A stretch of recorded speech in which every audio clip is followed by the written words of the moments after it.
the dress. Remember the dress, that blue and gold photo back in 2015, where people were vehemently decided that the dress was definitely blue and black or definitely white and gold.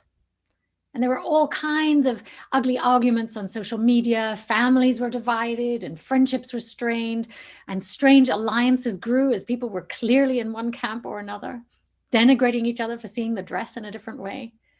It was so obvious to everyone that it was a certain color.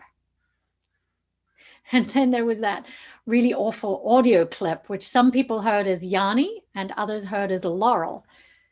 And it's kind of the same thing, just using a different sense. One person's absolute truth versus another's. That's the kind of society we're living in these days. A culture of battling, warring truths. Except we're not just arguing about a dress color or a word sound. We're arguing about almost everything. Politics, religion, science, education, economics, and race. We argue about contentious topics as well as things that didn't even used to be controversial, like scientific facts. Arguments proving others wrong, spreading disinformation or alternative facts, trying to assert one truth over another seems to be our society's default these days. And of course, social media plays a large role in propagating this tendency. It's taken small disagreements between a few people and blown them up into polarizing issues for vast groups of people. And when the president and extremists stoke these fears and sow fear and alternative facts and discord, polarization increases. And this is why we're so divided. Our minds are continually on anxiety's edge, desperately searching for calm and civility, trying to discern the truth amidst the clamor. Our minds are being bombarded by opposing worldviews, and if we're not careful, the loudest, strongest, most financed voice wins. And it's actually really funny because as I'm speaking, I don't know if you can hear it, but there's some crows screeching right outside my window, trying to be as loud as they possibly can, fighting with each other. A psychological experiment in the 1950s proved that even when an answer seemed obvious and the truth seemed clear, people would change their mind to agree with their peers and doubt themselves. And we're now seeing peer pressure and gaslighting and manipulation on a massive scale. The opposite of truth, the word fake, has become hugely popularized, but even fake has lost its truth. It's lost all its meaning because it's being used to describe anything that people don't agree with. Our difficulty in discerning truth has been compounded by technology. As humans, we've been seduced by the speed, the efficiency, the connectivity and availability of social media. But while it's initially brought us together and gave us lots of good information, now it's actually eroding our sense of truth and connection. After many people asked me if I'd seen it, I finally watched the Netflix film, The Social Dilemma, the other night, and wow. It helped me understand why our sense of truth is eroding and how fast disinformation spreads. Our society is basically being programmed by Silicon Valley and computer algorithms run amok. A recent MIT study showed that fake news on Twitter spreads 6 times faster than real news. And disinformation has become a huge for-profit industry. Putting profits before people means this persuasive technology is bending society for the worse. With no regulations or requirements to propagate truth, it leaves people with little idea of what we can actually trust anymore. And it's becoming a matter of life and death. People have been killed as a result of fake stories and conspiracy theories on social media, and it's only getting worse. Reactionary extremism and violence are gaining traction over democracy and truth. So we have to do something. Otherwise, how do we know who we are, what we believe, and whom and what we can trust? Many of the techies who designed this technology are now looking at it with horror. They warn it's eroding our shared understanding of reality, not to mention our democracy. Google doesn't know what truth is, they caution. Former Google employee and founder of the Center for Humane Technology, Tristan Harris, says, if we don't agree on what's true, or that there is such a thing as truth, we're toast. If we can't even agree on what's true, then we can't navigate any of our problems. Technology has an ability to bring out the worst in society, and the worst in society is the existential threat, he says. He warns us that unregulated technology is generating mass chaos, outrage, instability, and isolation. It's leading to a lack of trust in each other, to loneliness, to greater polarization, and an inability to focus on real issues. And he cautions that unchecked, we're devolving into bedlam as artificial intelligence and algorithms get smarter with no regulation. This attention extraction model means that humans are being treated as an extractable resource, not unlike coal or oil. Short-term corporate focus on profits at all costs is leading to the dismantling of civil society. My friends, think back to our story that Sam told earlier. Each of the princes in our tale were convinced that they had experienced the only true reality. One had seen the red bud tree as desolate, another as hilarious, one as nothing special, and another as magnificent and glorious. And each one of them believed their version of reality. They thought they knew the absolute truth about this tree, ignorant that it was filtered by the impact of the seasons. Isn't that sort of what we do? We create our perception of reality through the filters with which we experience life. We walk around with lenses tinted by our culture, our society, our upbringing, our conditioning, our senses, and our minds. And there are as many different perceptions of reality as there are creatures on this earth. And then fear and desire further distort these perceptions. We don't like to see things that challenge our beliefs. We look for what we already believe. And that's just human nature, to allow confirmation bias to shape our worldview. So we really don't have objectivity on the truth. We can't. We don't see what we don't want to see about ourselves or others.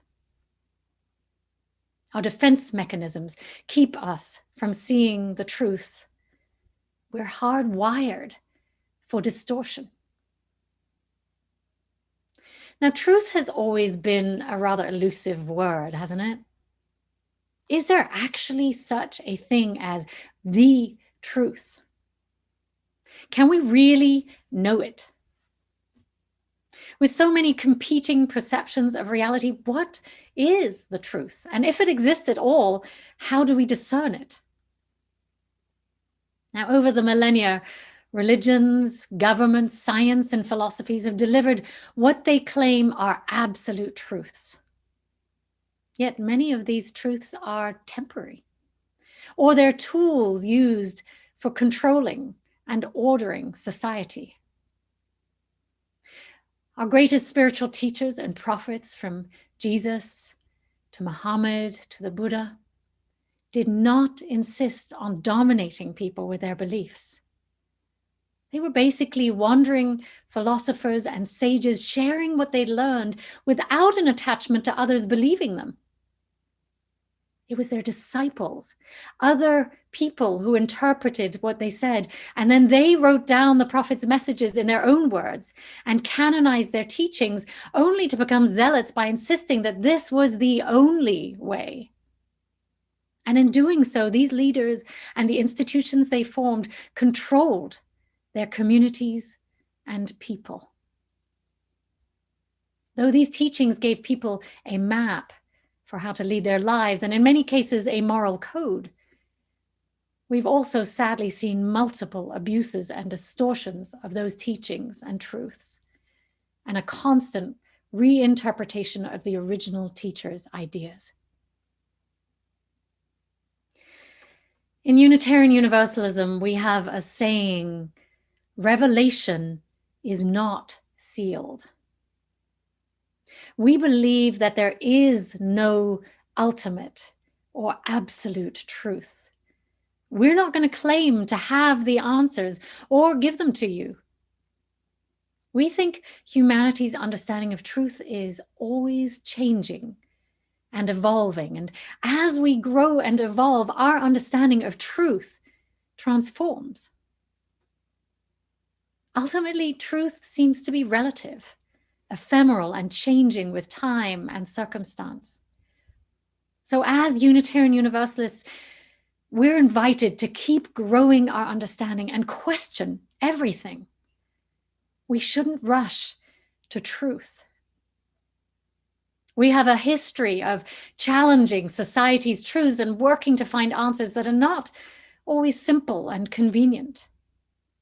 In fact, our faith encourages us to seek and discern our own truths and to linger in that discernment process together. We sit in the question, not the answer. So I invite us at this time not to be seduced by the cacophony surrounding us and facing us online. As long as we seek truth outside ourselves, we're not going to find it. As you know, there are a million distractions and opportunities to be drawn away from our center, but we will not find the truth out there. Come back to yourself. Come back to your inner source of wisdom and knowing. Listen to your body's messages and the still small voice within, and you will know what's true and good.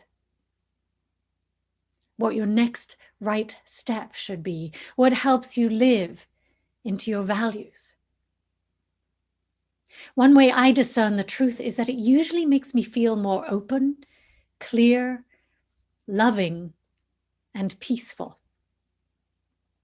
And it aligns with my values, which is a contrast to the noise outside. The world out there with its loud distractions and distortions will always try and tempt you with its easy answers, its next theory or argument, or its next drama to hijack your attention. It will always try to woo you away from your internal knowing. So, my friends, I invite you to be with yourself in meditation or silence every day. Try for at least 5 minutes a day and listen deeply within. We will also sit together in this place of silence. And I invite you to attend our spiritual sustenance group for that. But come home to yourself so that you may find your center amidst the noise, the deep well within you, the truth for you beneath it all. That is how we can make it through the next few weeks with some semblance of calm and resilience. My friends, our world is the product of the choices we have made as humanity, of the truths we have idolized. Since we as people made those choices, we can also change them.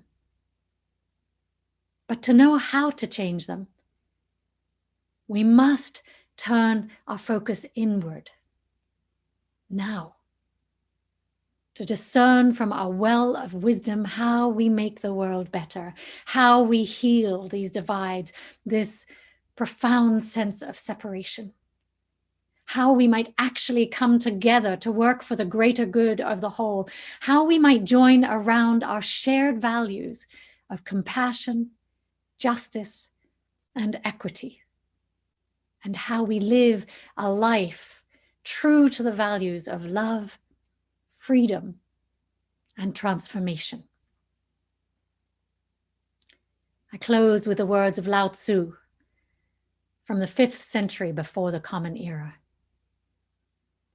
Knowing others is intelligence. Knowing yourself is true wisdom. Mastering others is strength. Mastering yourself is true power. My friends, the answer is not outside of us. The answers lie within. And as you use, I encourage us to live from there and share the wisdom and truths we find with one another and the world. May it be so. Amen.